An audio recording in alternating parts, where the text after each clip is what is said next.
Hello students. आज हम लोग कुछ प्रॉब्लम्स करेंगे जो यूज़फुल रहता है आईआईटी मेंस एग्ज़ाम के लिए और नीट एग्ज़ाम्स के लिए। ठीक है, कॉम्पिटिटिव एग्ज़ाम्स के लिए ये प्रॉब्लम्स आते हैं। तो आपको दिया गया है यहाँ पर, consider a thin uniform square sheet, right, of rigid material. Rigid का मतलब क्या है, उसकी डायमेंशन सेम रहेगी। साइड उसका ए है, मास एम है, moment of inertia about it's one of its diagonal. तो यहाँ पर दिया गया है कि एक थिन यूनिफॉर्म स्क्वायर शीट है और रिजिड मटेरियल से बनी हुई है, उसकी साइड ए है, मास एम है, moment of inertia I, about one of इस डायगोनल हमको फाइंड करना है। तो हम लोग क्या करेंगे इसमें, सबसे पहले उसको डायग्राम को बना लेंगे कि यहाँ पर एक स्क्वायर शीट है, मतलब एक स्क्वायर की प्लेट है।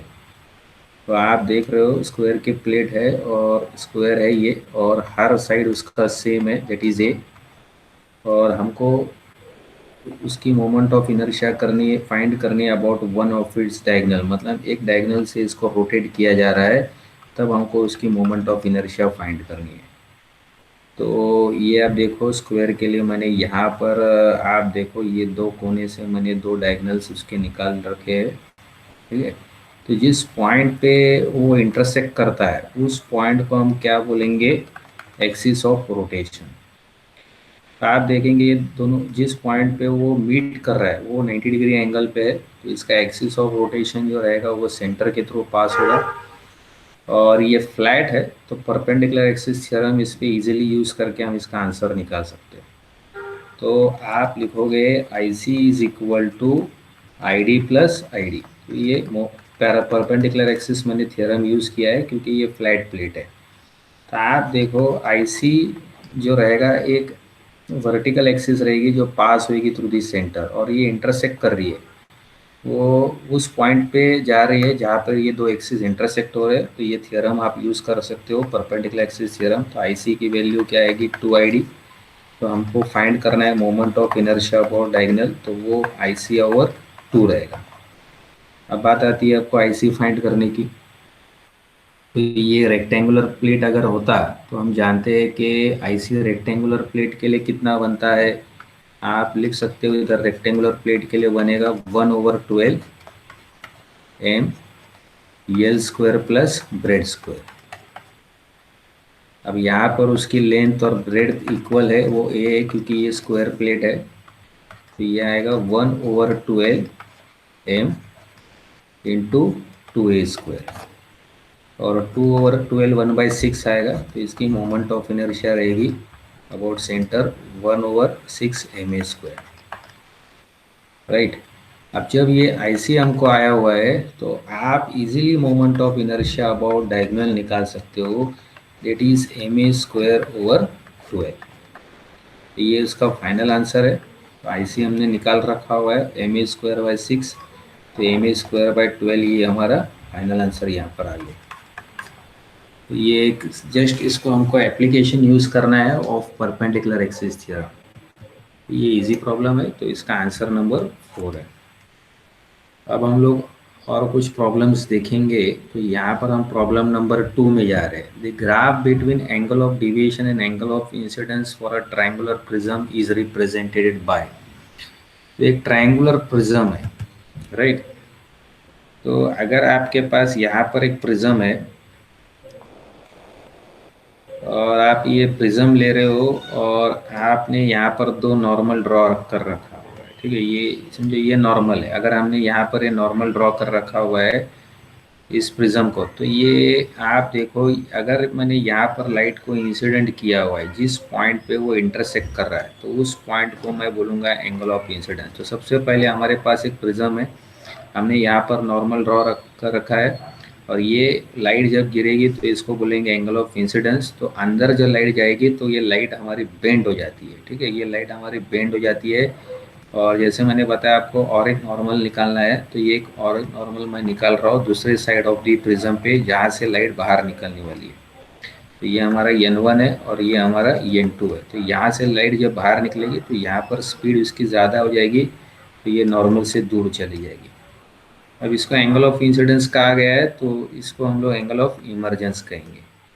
अब लाइट को जो है वो ऐसे निकलनी चाहिए थी, लेकिन वो यहाँ पर देखो बेंड हो गई, क्योंकि यहाँ पर उसकी स्पीड कम हो गई, फिर बाहर आने पे वो कांच से बाहर जब जाएगी तो उसकी स्पीड ज़्यादा हो जाएगी, तो वो नॉर्मल से दूर चली जाएगी। तो ये जो एंगल हम लोग मेजर कर रहे हैं इसको बोलेंगे एंगल ऑफ डिविएशन। अब जैसे जैसे एंगल ऑफ इंसिडेंस बढ़ेगा वैसे वैसे हमारा डिविएशन कम होते जाएगा, और बहुत ही कम हो जाएगा जब और एंगल ऑफ इंसिडेंस को बढ़ाएंगे। तब जब हमारा डिविएशन और कम हो जाएगा और सबसे कम हो गया रहेगा, तब हम बोलेंगे R1 और R2 ये इक्वल हो जाएगा, मतलब ये लाइन जो रहेगी ये पैरेलल हो जाएगी बेस ऑफ द प्रिज्म को। उस वक्त एंगल ऑफ इंसिडेंस और एंगल ऑफ इमरजेंस भी इक्वल हो जाएगा। तो जैसे जैसे ये एंगल ऑफ इंसिडेंस बढ़ रहा है, मतलब जैसे जैसे हम एंगल ऑफ इंसिडेंस को बढ़ाते जाएंगे, तो आप देखोगे ये हमारा डिविएशन जो है ये कम कम होते जाएगा, और एक पॉइंट पे एकदम मिनिमम हो जाएगा। उस वक्त हमारा आई और ई इक्वल हो जाएगा, R1 और R2 इक्वल हो जाएगा, और ये लाइन पैरेलल हो जाएगी बेस ऑफ द प्रिज्म को। ये अगर बेस ऑफ द प्रिज्म है तो इसको ये पैरेलल हो जाएगी। फिर उसके बाद अगर आप इंसिडेंस एंगल बढ़ाते हो तो ये डिविएशन हमारा कम नहीं होगा, ये बढ़ने लगेगा। तो इस तरह से हमारा ग्राफ निकलेगा। तो ये ग्राफ को मैच करने वाला एग्जैक्ट जो है वो थर्ड आंसर है, और ये प्रैक्टिकल्स आपने किया होगा 11th क्लास में, ऑप्टिक्स में है। तो ये डिविएशन ऐसे लीनियरली कम नहीं होता है, ठीक है। तो इस तरह से ये यू शेप ग्राफ निकलेगा। तो ये इजी क्वेश्चन था, तो ये भी हमने सॉल्व कर लिया। अब आगे वाला कुछ क्वेश्चन देखेंगे। यहाँ पर दिया गया है कि एक हाइड्रोजन एटम है, उसको एक्साइट कर रहे ग्राउंड स्टेट से दूसरे स्टेट पे, जहाँ पर प्रिंसिपल क्वांटम नंबर 4 है, मतलब ऑर्बिट नंबर आपका 4 है। अब number of spectral length in the imaging spectra, मतलब कितने आपको स्पेक्ट्रल लेंग्थ मिल सकते हैं मैक्सिमम। तो आप देखो यहाँ पर वो जो इलेक्ट्रॉन है एटम के अंदर वो आपका ग्राउंड स्टेट में है। तो सबसे पहले आपका इलेक्ट्रॉन जो है वो ग्राउंड स्टेट में है। तो जब आप इसको एक्साइट करोगे और आप इसको कहाँ ले जा रहे हो, इसको आप फोर्स्ड ऑर्बिट में लेके जा रहे हो। तो आप देखो इसके आगे और ऑर्बिट्स रहेंगे, एन इज इक्वल टू, ये हमारा फोर्थ ऑर्बिट है, ये हमारा फर्स्ट ऑर्बिट है, राइट। तो आप इसको अब लेके जा रहे हो ऑर्बिट नंबर 4 पे। तब ये नीचे वाला ऑर्बिट जो रहेगा ऑर्बिट नंबर 3 है, उसके नीचे वाला ऑर्बिट जो रहेगा ऑर्बिट नंबर 2 है। तो अगर इलेक्ट्रॉन फोर्थ ऑर्बिट में चला गया, आपने एटम में इस तरह से उसको एक्साइट किया, तो उसके बाद बहुत सारे ऑप्शंस है जंप करने के। डायरेक्टली फोर्थ से लेके 1 में जंप कर सकता है, या आप बोलोगे तो 4 से लेके 2 में जंप कर सकता है, फिर 2 से लेके 1 में जंप कर सकता है, या 4 से लेके 3 में जंप कर सकता है, 3 से लेके 2 में जंप कर सकता है, या 2 से लेके 1 में। तो इस तरह से आप देखोगे 6 लाइन्स की पॉसिबिलिटी है। तो एक सिंपल फॉर्मूला जो है जो मैं आपको बता रहा हूँ, n इंटू एन माइनस 1/2, मतलब number of spectral length emitted. तो ये फॉर्मूला जो है number of spectral length emitted के लिए, तो हमारा n इक्वल टू 4 है, 4 माइनस 1/2, और ये रहेगा 4 इंटू 3/2, तो 12/2 आ जाएगा, और ये हमारे 6, मतलब maximum number of spectral length emitted, number of spectral length emitted is equal to 6 maximum, मतलब कितनी लाइन्स की पॉसिबिलिटी है 6। तो number of spectral length, number of spectral lines possible in the emission spectra, तो इमेजन स्पेक्ट्रा के अंदर रहेगा that is 6 है। तो ये आपका आंसर 6 आएगा, यहाँ पर ऑप्शन दिया हुआ है। तो इस तरह से हमने ये थर्ड वाला प्रॉब्लम भी सॉल्व कर दिया है। अब कुछ आगे जाते हैं प्रॉब्लम नंबर 4 की तरफ। तो ये यहाँ पर दिया गया है half life of 2 radioactive materials. आपके पास 2 रेडियोएक्टिव मटेरियल है ए एंड बी, दोनों की हाफ लाइफ दी हुई है। ए का बहुत कम है 20 मिनट्स, बी का ज़्यादा है 40 मिनट। इनिशियली सैंपल्स के पास इक्वल नंबर ऑफ न्यूक्लिया है, राइट।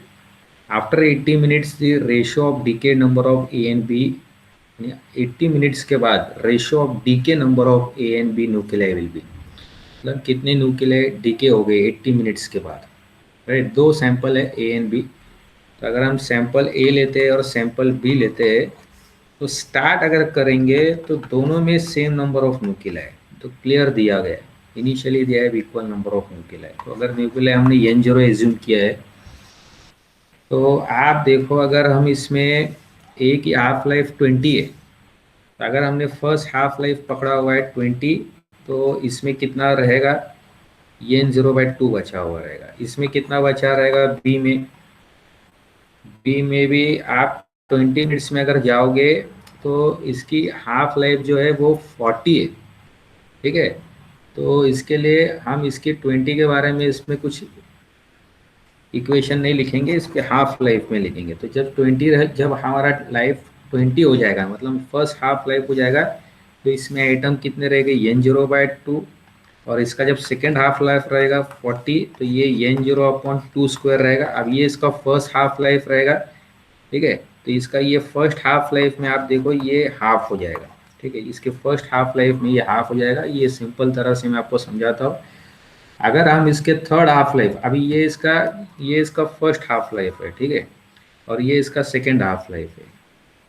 तो ये t इज इक्वल टू 20, ये जैसे इसको स्टार्ट कर रहे हैं t इज इक्वल टू 0, ये इसका फर्स्ट हाफ लाइफ है, t इज इक्वल टू 40, ठीक है। ये इसका फर्स्ट हाफ लाइफ है यहाँ पर। और ये इसका जो रहेगा, ये इसका फर्स्ट हाफ लाइफ है, और ये इसका सेकेंड हाफ लाइफ है, राइट। ये इसका सेकेंड हाफ लाइफ है। अब ये जब इसके थर्ड हाफ लाइफ में हम जा रहे हैं, तो आप देखो 2⁻³ इतना आइटम इसमें डी बचा हुआ है थर्ड हाफ लाइफ में। और इसके फोर्थ हाफ लाइफ में जाएंगे, इसके फोर्थ हाफ लाइफ में हम जा रहे हैं t इज इक्वल टू 80। तो इसमें जो बचा हुआ आइटम है एन जीरो अपॉन 2⁻⁴, तो ये इसके फोर्थ हाफ लाइफ में। और जब t इज इक्वल टू 80 हुआ रहेगा, तब इसका ये सेकेंड हाफ लाइफ बनेगा, और इसमें इतने एटम बचे हुए, ये बचे हुए। अगर आप डीके की बात करते हो, तो इसमें डीके जो होता है, number of decay atoms, number of decay nuclei in A at t is equal to 80 में आपका कितना रहेगा, ओरिजिनली हमारा एन जीरो था,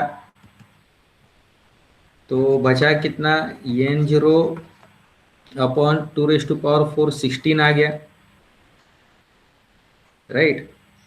तो ये जो नंबर ऑफ डीके न्यूक्लियाई हमारा इतना है, 16 माइनस 1 कितना हो गया, 15/16, यानी कि number of decay nuclei in A at time is equal to 80 minutes. तो ये आप देखोगे, ये इस प्रॉब्लम में ए के लिए कितना हो गया है, 16 minus 1, that is 15/16 N zero, ये डीके है। अब उसी तरह से हम लोग बी में जा रहे हैं, तो number of decay nuclei in B, number of decay nuclei in B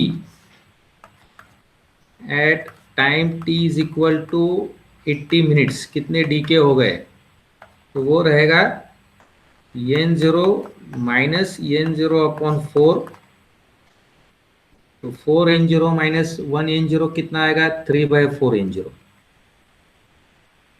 3/4n0।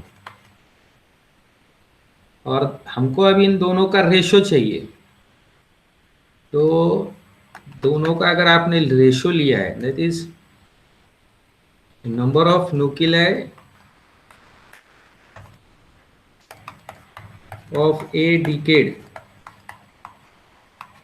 at t is equal to 80 minutes divided by number of nuclei of B decade at time equal to 80 minutes, इनका ratio चाहिए आपको। तो बहुत simple है, 15/16 N zero आएगा, divide by 3/4, तो 4/3 N zero आ जाएगा। तो n0 कैंसिल हो गया, 4 1 जा 4, 4 4 जा 16, 3 1 जा 3, 3 5 जा 15, मतलब आंसर आपका आएगा 5/4। तो इसका आंसर आपका आ रहा है 5/4। तो ये भी कुछ डिफिकल्ट नहीं है, तो बहुत ये सिंपल है। तो इसका आंसर रहेगा हमारा 5/4, और ये देखेंगे ये ऑप्शन है यहाँ पर, यस 5/4, तो ये फर्स्ट वाला है। अब इसके बाद नेक्स्ट प्रॉब्लम में हम जा रहे हैं। अब एक ट्रैवलिंग इलेक्ट्रोमैग्नेटिक वेव दी गई है, और आप जानते हो इलेक्ट्रोमैग्नेटिक वेव में दोनों रहता है, इलेक्ट्रिक फील्ड और मैग्नेटिक फील्ड। तो आपको मैग्नेटिक फील्ड की पीक वैल्यू दी गई है, आपको पीक वैल्यू फाइंड करना है इलेक्ट्रिक फील्ड स्ट्रेंथ की। तो आप यहाँ पर आंसर लिखोगे कि स्पीड की लाइट जो हम लोग को मिलेगी, लाइट की स्पीड क्या मिलेगी, electric field upon magnetic field. तो आप इलेक्ट्रोमैग्नेटिक वेव के अंदर दोनों रहता है, इलेक्ट्रिक फील्ड भी ऑसिलेट करती है और मैग्नेटिक फील्ड भी ऑसिलेट करती है। तो हम वेलोसिटी ऑफ लाइट कैसे निकाल सकते हैं, ratio of electric field divide by magnetic field. तो मैग्नेटिक फील्ड की पीक वैल्यू दी गई है, तो हम यहाँ पर इलेक्ट्रिक फील्ड की पीक वैल्यू निकाल सकते हैं, मैक्सिमम वैल्यू, राइट। तो सी को मल्टीप्लाई जब करेंगे मैग्नेटिक फील्ड मैक्सिमम वैल्यू से, तब आपको इलेक्ट्रिक फील्ड की मैक्सिमम वैल्यू मिलेगी। तो अब हम क्या करेंगे, इलेक्ट्रिक फील्ड की मैक्सिमम वैल्यू निकालने जाएंगे। तो हम लिखेंगे speed of velocity of light कितनी है, 3 × 10⁸ मीटर्स पर सेकेंड। मैग्नेटिक फील्ड की मैग्नेटिक मैक्सिमम वैल्यू कितना है यहाँ पर, 20 नैनो टेस्ला। तो आप देखोगे यहाँ पर 20 नैनो टेस्ला है, तो 20 × 10⁻⁻9 हो जाएगा। नैनो निकाल देंगे तो टेस्ला में रहेगा। मैग्नेटिक फील्ड के SI यूनिट के टेस्ला है, वेलोसिटी की मीटर्स पर सेकेंड। तो 3 × 20 आपका 60 हो जाएगा। यहाँ पर 8 - 1 10 - 1 हो जाएगा। अब जब इसको डिवाइड करेंगे तब आपका 6 आ जाएगा। और आप जानते हो इलेक्ट्रिक फील्ड की यूनिट दो रहती है, दैट इज न्यूटन्स पर कूलम और वोल्ट्स पर मीटर। तो ये इसका आंसर है। तो इलेक्ट्रिक फील्ड की जो वैल्यू रहेगी वो आप देखो हमने निकाल रखी हुई है यहाँ पर, 6 न्यूटन्स पर कूलम और वोल्ट्स पर मीटर। तो ये आंसर है। तो इसका आंसर हम लोग, ये ऑप्शन नंबर 2 है यहाँ पर।